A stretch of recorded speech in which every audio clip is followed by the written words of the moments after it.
The young and the restless spoilers of fragmented memory. Sharon's fight for the truth. The dimly lit room was heavy with tension, the faint hum of the hypnotist's voice guiding Sharon deeper into her mind, where buried memories lay waiting to resurface. She had spent weeks tormented by fragments of a past she couldn't fully recall. The only way to clear her name and prove she hadn't killed Heather was to uncover the truth hidden in her subconscious. Alan, the renowned hypnotist, had carefully prepared Sharon for this moment, his soothing tone coaxing her closer to the pivotal memory. Her breathing slowed, her eyelids fluttered, and then it happened. In her mind, the image became clearer. She was there, back in the room where it all happened. The dim outline of a figure loomed in the shadows. A sudden jolt of fear surged through her as she remembered the searing pain of being struck from behind. But now, under hypnosis, she had the chance to see who had attacked her. Sharon's voice trembled as she spoke. Someone was there, their hand, it was on my shoulder. Alan urged her gently, focus, Sharon. Look at their face. She turned slowly in her memory, her mind's eye sharpening the features of the assailant. Her heart raced. She was on the brink of revelation when the door to the room burst open with a deafening crash. Phyllis stormed in, her voice cutting through the fragile moment like a blade.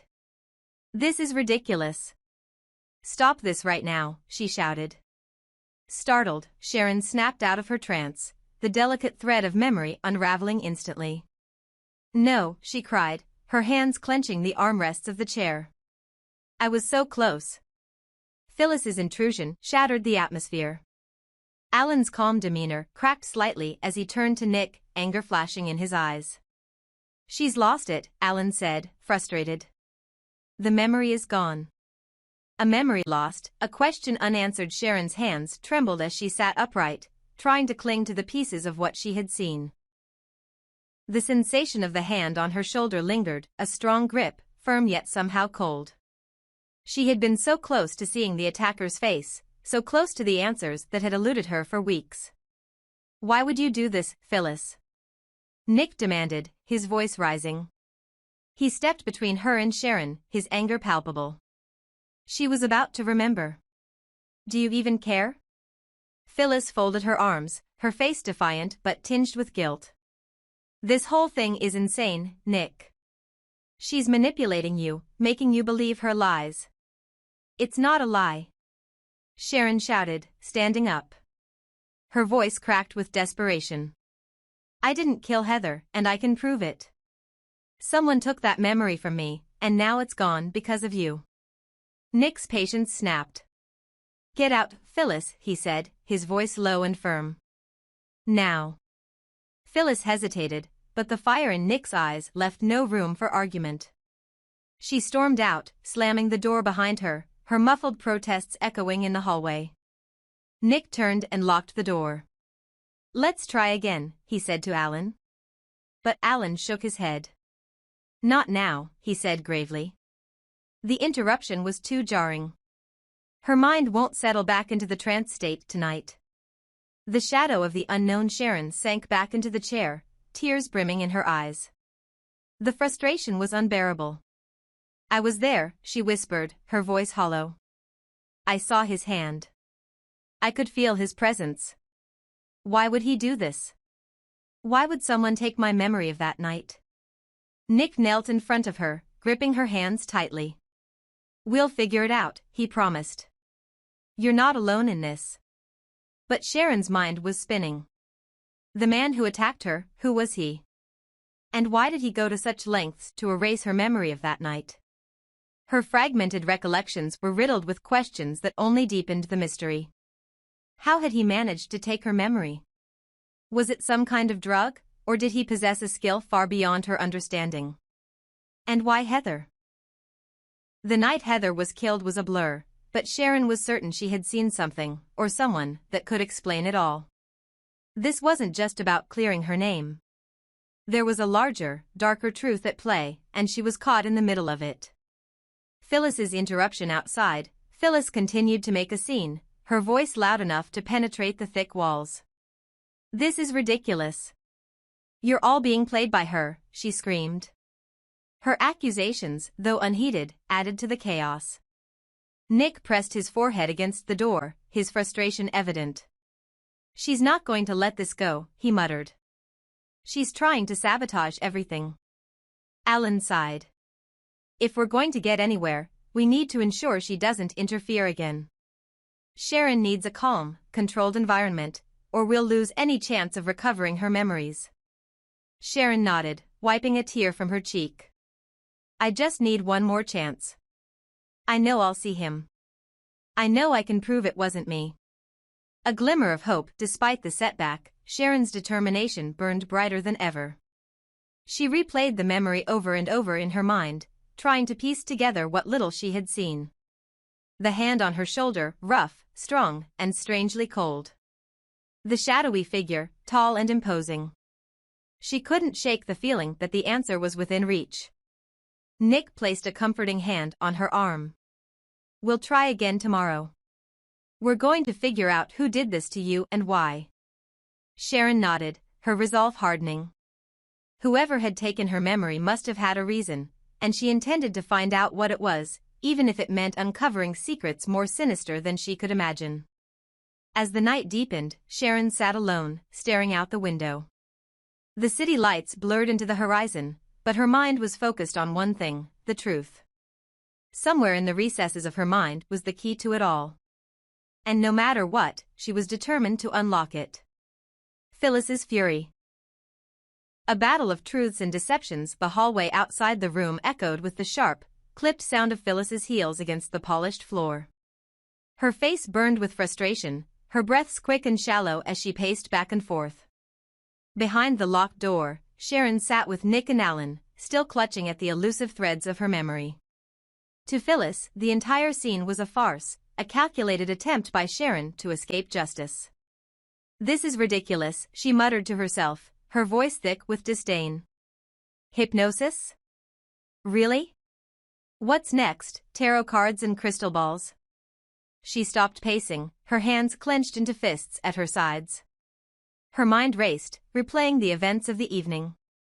Sharon's insistence on her innocence, the way Nick had defended her, the hypnotist's eerie calm, it all felt like a carefully constructed charade.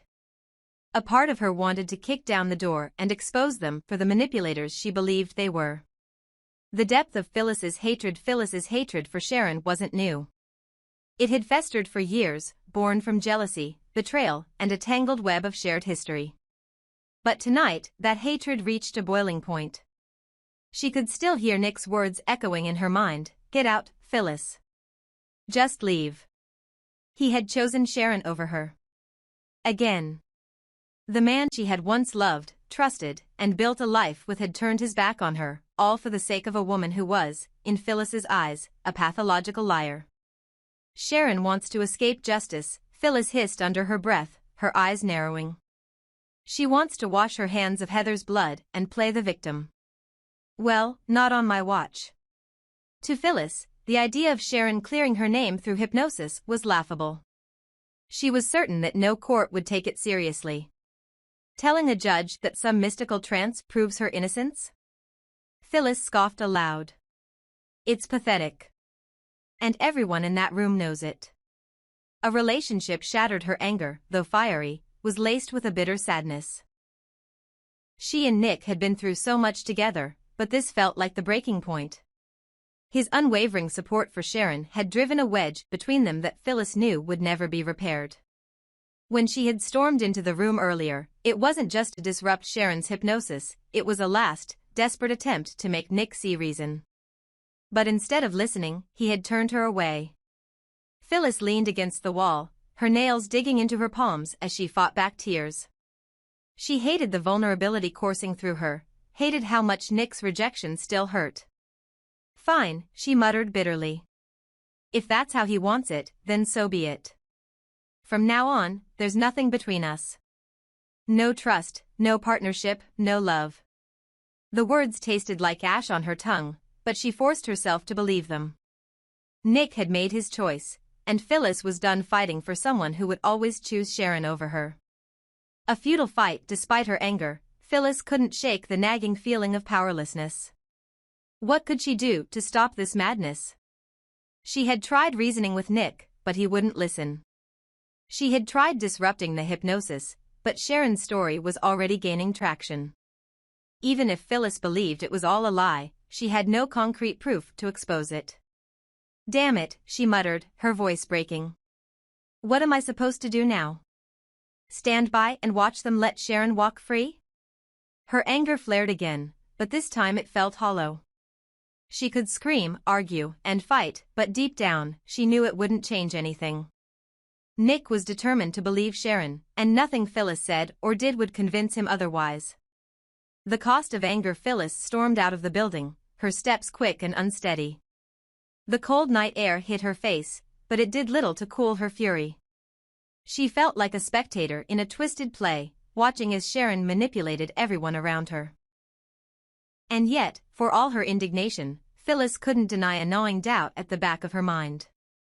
What if Sharon is telling the truth? The thought made her stomach churn.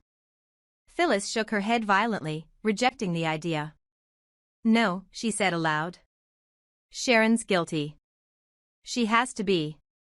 But as she climbed into her car and slammed the door, the doubt lingered, a small, insidious whisper in her mind. She hated Sharon, hated everything she stood for, but Phyllis couldn't escape the uneasy feeling that she might be wrong. And if she was, then all of her anger, all of her hatred, would be for nothing. Back in the room meanwhile, inside the locked room, Sharon sat quietly, her face pale but resolute.